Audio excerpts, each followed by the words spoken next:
የአማራ ህዝብ ገዳዮች ሲጋለጡ ካሮጌው ግንቦት ሰባት እስከ አዲሱ ፋኖ ነው።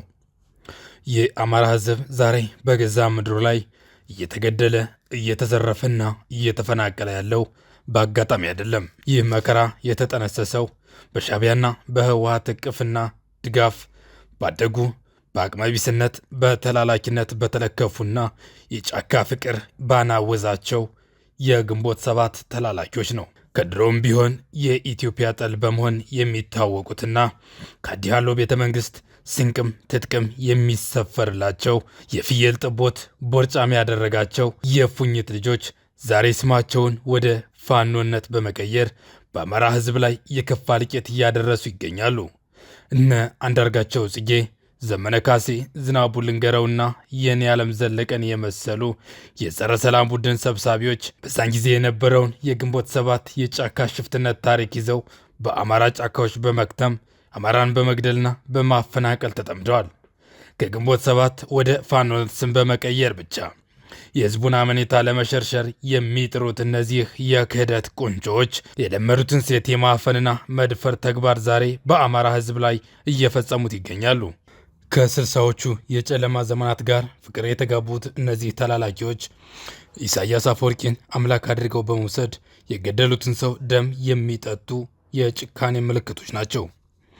የዚህን ሴራ ጥልቀት ልዩ የሚያደርገው ደግሞ ከራሳቸው በወጡትና ከዘመነ ካሴ ጋር አብሮ ጫካ ከትመው በነበሩ የቀድሞ የቡድኑ አባላት ሳይቀር በይፋ መጋለጡና መረጋገጡ ነው። እነዚህ የቀድሞ የቡድኑ አባላት እንደገለጹት የአማራን ህዝብ እየጨፈጨፈ ያለው የራሱ የህዝብ ልጅ የሆነው ፋኖ ሳይሆን በሻዕቢያና በህወሓት የተሰለቡ ስልብ በሆኑ የህወሓትና የሻዕቢያ የመንፈስ ልጆች በሆኑት የግንቦት ሰባት የክህደት ቡድኖች ነው።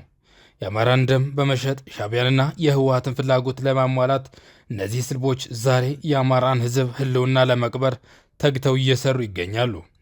የዚህ እኩይ ድርጊት አድማስ ከአስመራና ከሱዳን አልፎ በአሁኑ ሰዓት የአማራን ምድር ለህወሓት ለመሸጥ በሚደረግ ስምምነት ለመቋጨት እየተሰራ ይገኛል።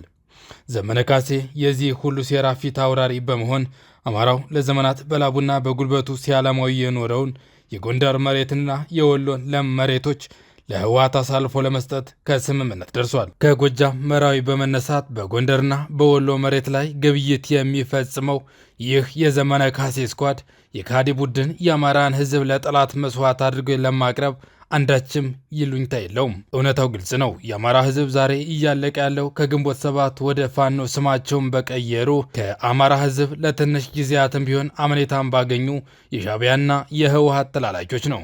በዘመነ ካሴ መሪነት የሚንቀሳቀሰው ይህ የግንቦት ሰባት የቀብር አስፈጻሚ ቡድን ለፕሮፓጋንዳ ፋኖ የሚል የዳቦ ስም ቢለጥፍም ተግባሩ ግን የህዝቡን አከርካሪ መስበርና ምድሩን ለጠላት መሸጥ ነው። እነዚህ የክህደት አርቲስቶች በታሪክም ሆነ በህዝብ ፍርድ ፊት የኢትዮጵያና የአማራ ህዝብ ጠላቶች ሆነው የሚፈረጁበት ጊዜ ሩቅ አይደለም። ይህንን እውነት መጋፈጥና መታገል የእያንዳንዱ የአማራ የህልውና ጥያቄ ነው።